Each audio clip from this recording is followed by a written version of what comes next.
जब तक ये चक्र आपका एक्टिवेट नहीं हुआ होता है तब तक आप जो है ना इतना ज्यादा बुद्धिमान नहीं हो सकते। हम लोग साधना के बारे में बाबा जी के साथ चर्चा करेंगे, तो बाबा जी साधना के बारे में जरा हम लोग को बताइए। असल में साधना के बारे में बहुत कम लोगों को नॉलेज है।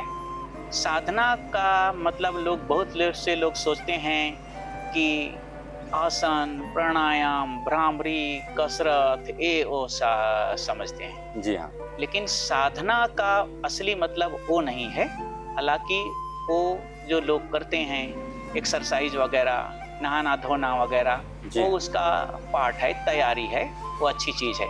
लेकिन असल साधना जो है ना क्या है, इसके संबंध में 1% लोगों को भी ज्ञान नहीं है। तो आज मैं आप लोगों को सच में साधना क्या है बहुत ही क्लियरली बताता हूँ। जी हाँ, बिल्कुल। साधना का मतलब है सिद्ध व्यक्ति के सानिध्य में रहना, यानी सिद्ध यानी शक्ति वाले, ऊर्जा वाले व्यक्ति के सानिध्य में रहना। और रहना का मतलब वहाँ आसपास रहना, बैठे रहना भी हो सकता है। जी हाँ, जी। या तो कुछ एक्टिविटीज भी हो सकता है, या तो आप कुछ काम काज भी कर रहे हैं, वो भी साधना का पार्ट है। जी हाँ। लेकिन मुख्य चीज ऐसा है कि किसी सिद्ध व्यक्ति का होना जरूरी है। बिना सिद्ध व्यक्ति के आपके जीवन में कोई रूपांतरण नहीं हो सकता है, अर्थात कि कोई साधना नहीं हो सकती है। इसलिए साधना करने के पहले आपको सिद्ध व्यक्ति को ढूंढना पड़ेगा। सिद्ध यानी कि ऊर्जा वाले, शक्ति वाले व्यक्ति को ढूंढना पड़ेगा और उसके साथ रहना है। आपको बैठ के आप सत्संग भी कर सकते हो, कामकाज भी कर सकते हो, भजन कीर्तन भी कर सकते हो, नाच गान भी कर सकते हो। बस उसके साथ रहना है। उसके साथ माने उनके सानिध्य में रहना है। और उनके सानिध्य में रहते रहते आपके अंदर की शक्ति, तो उसको हम चक्रास की दृष्टि से बात करेंगे तो मूलाधार चक्र होता है, स्वाधिष्ठान चक्र होता है, जी हाँ, जी। अग्नि चक्र होता है, हृदय चक्र होता है, उसके बाद में विशुद्ध चक्र होता है, और ये है जिसको क्या कहते हैं, तृतीय नेत्र भी कहते हैं, जिसको अभी दिमाग में मेरा आया नहीं। और फिर सहस्त्रार होता है ना। जी हाँ। तो ये चक्रास है जो एक प्रकार का मशीन जैसा ही होता है। तो ये चक्रास जब एक्टिवेट नहीं होते हैं, यानी काम नहीं कर रहे होते हैं अपने किसी गलत काम की वजह से, जी हाँ। तो वो क्या हो जाता है, एक्टिवेट हो जाता है। और एक्टिवेट होकर के वो वर्क भी करने लग जाता है।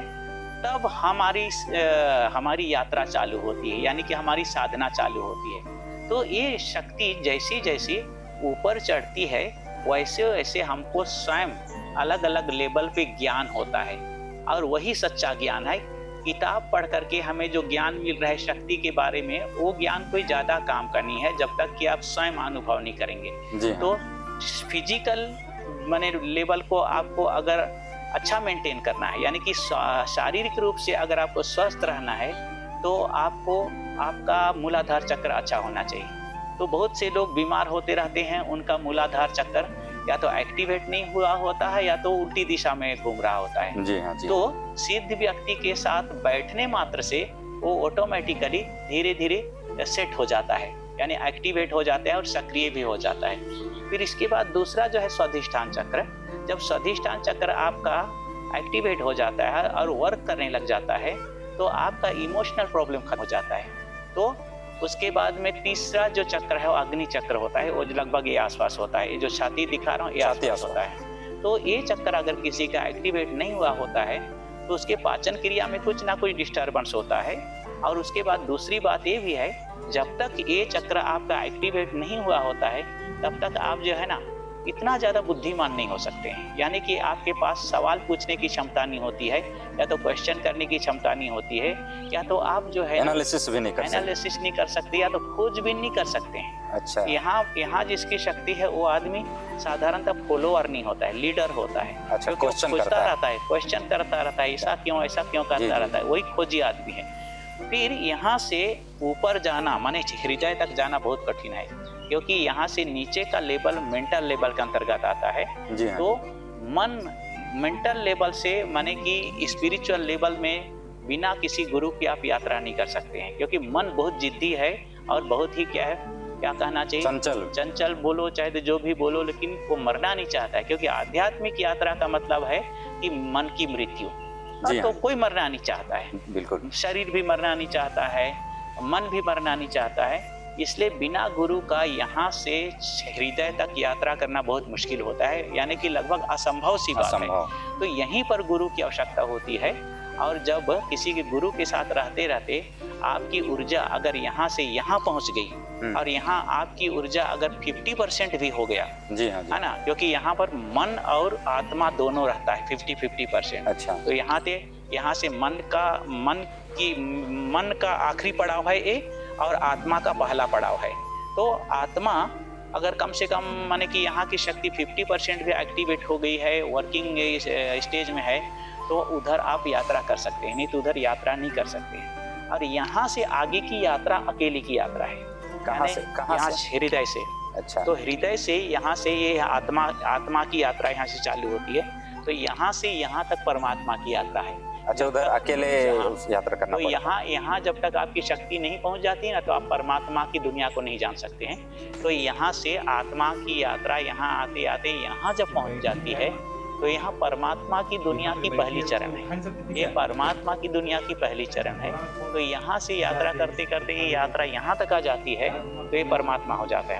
आदमी ही आत्मा है, आदमी ही परमात्मा है, और आदमी ही जो है ना आगे यात्रा करता है। तो यहाँ जब ये पूरी तरह से पहुँच जाता है तो परमात्मा हो जाता है, आत्मा ही परमात्मा हो जाता है। आत्मा ही परमात्मा। फिर यहाँ से जो है ना आगे की यात्रा होती है ना, वो जो है यात्रा है ना, और उससे भी की यात्रा है, समझ लो। मतलब उससे भी ऊपर की यात्रा, ऊपर की भी यात्रा है वो, मतलब कि परम से भी आगे है, विलीन हो जाती है, शून्य हो जाता है ना। शून्य माने कुछ नहीं हो जाता है।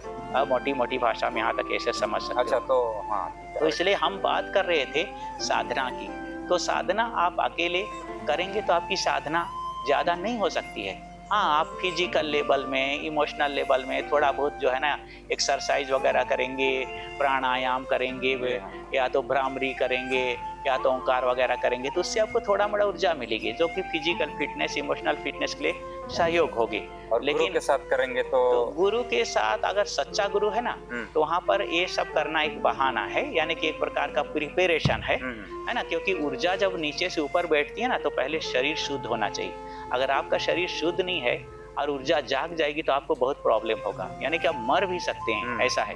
तो इसीलिए हमारे शरीर को सात्विक होना बहुत जरूरी। सात्विक भोजन करना, नहीं। अगर आप तामसिक भोजन, राजसिक भोजन करेंगे तो ऊर्जा आराम से फ्लो नहीं कर सकती है, और जब आराम से ऊर्जा फ्लो नहीं कर सकेगी तो आपको बहुत प्रॉब्लम पड़ेगा, यानी कि मर सकते हैं, ऐसा मर सकता है, मर जाता है। तो इसलिए क्या है, ऊर्जा के फ्लो के पहले तैयारी होती है, सात्विक भोजन, एक्सरसाइज वगैरह वगैरह ये सब होती है। लेकिन ऊर्जा को ना गुरु भी साधारण, असली गुरु ना कभी भी कुछ भी नहीं करता है। असली गुरु असल में ठीक है बातें करता है, लेकिन असली गुरु की शक्ति जो है ना बीच बीच में क्या होती रहती है, ज़्यादा फ्लो करता रहता है। जैसे मैं मेरी बात करूँ, लगभग 45-50 मिनट में मेरी ऊर्जा बढ़ जाती है। तो मेरी ऊर्जा जब बढ़ जाती है तो ऑटोमेटिकली मेरी ऊर्जा के प्रभाव से आपकी ऊर्जा भी क्या हो जाती है, ऊर्ध्वा गति करती है। सबसे पहले तो आपका मन शांत हो जाएगा, और मन जब शांत हो जाएगा तो ऊर्जा जो नीचे है मूलाधार चक्र से वो ऊपर उठने लग जाती है। और अगर आप टेंशन में रहेंगे ना, तो मूलाधार चक्कर से वो ऊर्जा बाहर जाने के बारे में माने कि टेंड करेगा, यानी कि अग्रसर होगा। तो इसीलिए जो है ना टेंशन में रहने वाला आदमी क्या की खोज करता है, नशा की खोज करता है, और नशा करने के बाद में वासना में उतरता है, और उससे ऊर्जा क्या हो जाती है, नष्ट हो जाती है। टेंशन में ऊर्जा बाहर गति करती है, और शांत जब होते हैं तो ऊर्जा ऊपर गति करती है। अंदर गति करती है बोलोगे तो भी ठीक है, या तो ऊपर गति करती है। और जब तक हमारी ऊर्जा ऊपर गति नहीं करती है तब तक हमारे जीवन में कोई रूपांतरण नहीं होगा।